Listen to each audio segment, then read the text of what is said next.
Hello friends, कैसे हैं आप सभी। आज का हमारा टॉपिक है अमालगमेशन। तो हम पढ़ेंगे कि अमालगमेशन होता क्या है, प्रोसेस कौन कौन इसमें इन्वॉल्व होता है, then advantages and disadvantages of amalgamation. So let's start our topic amalgamation. Firstly, we see the definition of amalgamation. Amalgamation is a combination of two or more companies into a new entity by combining the assets and liabilities of both entities into one. Amalgamation एक process होता है जिसमें क्या होता है कि दो companies मिलके एक न्यू कंपनी फॉर्म करती है। For example X company and Y company दोनों कंबाइन हो जाएगी, then they form the Z company. Okay, then इसमें क्या होता है कि जैसे असेट्स थे, लाइबिलिटीज थी एक्स की वाई की, देन वो जब न्यू कंपनी बनेगी तो वो सब मिक्स हो जाएंगे। ठीक है। एक होता है मर्जर। तो मर्जर और अमालगमेशन में क्या डिफरेंस है। मर्जर में क्या होता है, merger is the two or more companies are combined to form either a new company or existing company absorbing the other target company.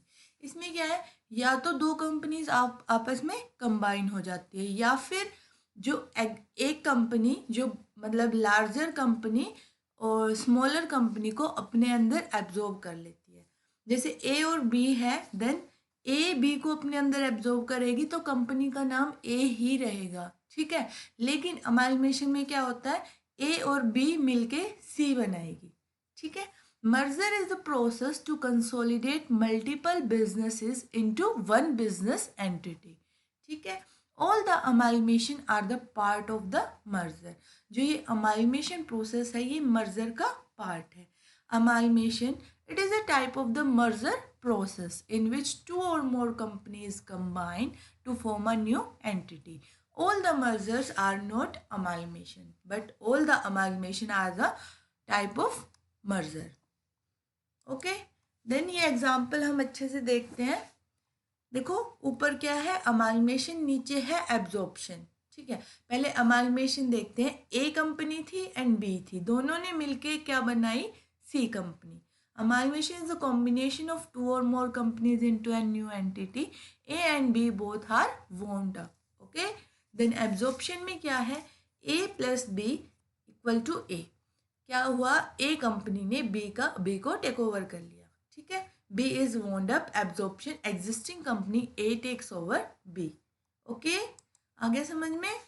आगे हम देखते हैं कि अमालगमेशन के ऑब्जेक्टिव्स क्या क्या है। जो अमालगमेशन का मेन ऑब्जेक्टिव है वो है to achieve synergetic benefits which arise when two companies can achieve more in the combination than when they are individual entity. ये तो ऑब्वियस सी बात है, एक इंसान काम कर रहा है और एक जगह दो मिलके काम कर रहे हैं, तो ज़्यादा रिजल्ट किन का आएगा, जो दो मिलके काम करेंगे। ठीक है।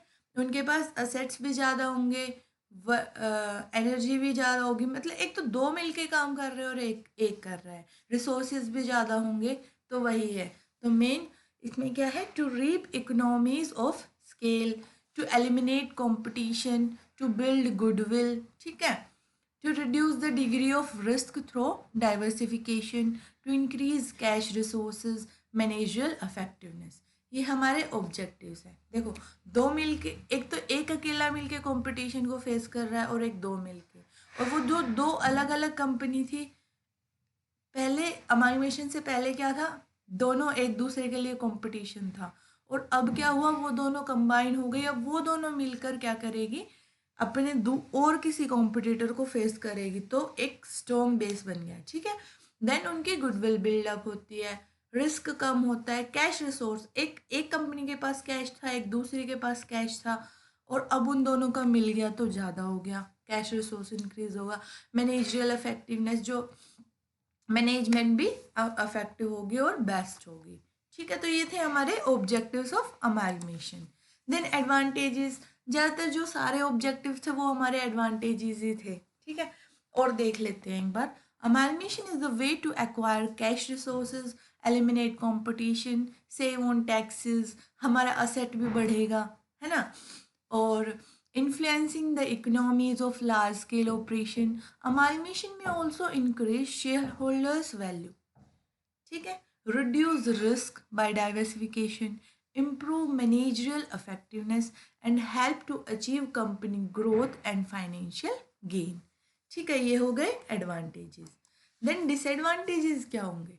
डिसएडवांटेजेस ये होंगे जैसे कि एक टाइप की दो कंपनी थी पहले मार्केट में, अब क्या हुआ, दोनों मिल गई, अब एक कंपनी बन गई, तो क्या हो गया, मोनोपोली हो गई. ठीक है, उनके लिए तो फायदा है कंपनी के लिए, बट कंज्यूमर के लिए डिसएडवांटेज है.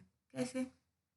एक कंपनी दे रही है, दूसरी दे रही है सामान, ठीक है, तो हमारी चॉइस होती है ना कि हम उससे ले या उससे ले.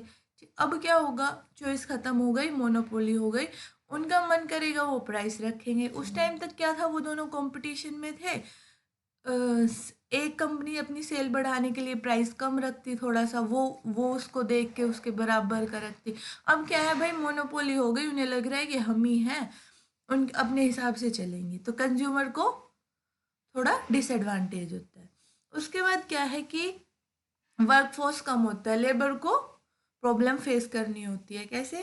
पहले दो कंपनी थी, उसमें भी लेबर थे, उसमें भी लेबर थे. जैसे मैनेजर ही देख लो, मैनेजर, एचआर डिपार्टमेंट का हेड, कुछ भी, सब में दोनों में अलग अलग थे. ठीक है, अब एक कंपनी बनी है तो एक में एक ही होगा. ठीक है, तो क्या हुआ, जॉब्स चली गई. एक बार इसे हम रीड कर लेते हैं. Amalgamation, if too much competition is cut out, it may lead to monopoly. Monopoly हो गई. मोनोपोली पता है ना सबको क्या है? मोनोपोली में क्या होता है कि मीन्स जैसे मार्केट है, एक मार्केट के अंदर बस एक वेजिटेबल की शॉप है. ठीक है, मीन्स उस टाइम वहाँ पे हमारा कंपटीशन नहीं है किसी के साथ.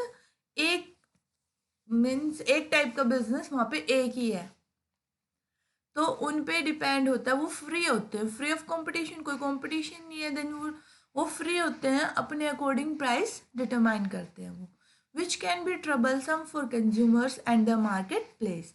It may also lead to reduction of the new companies workforce as some jobs are duplicated and therefore make some employees obsolete. Okay, it also increased debt by merging the two companies together. The new entity assumes the liability of both. ठीक है, दोनों की liabilities भी बढ़ जाएगी, तो उससे date बढ़ने के चांसेस भी हो सकते हैं. प्रोसीजर, क्या क्या प्रोसीजर हमें फॉलो करने होते हैं अमालगमेशन के टाइम पे? The terms of amalgamation are finalized by the board of director of the constituent companies. Constituent companies जो है में जो फॉर्म अप हो रही है, तो फाइनलाइज कौन करेगा अमालगमेशन के टर्म्स को? Board of director. Okay, then second, a scheme of amalgamation is prepared and submitted for approval to respective high court. High court पहले अप्रूवल देगा.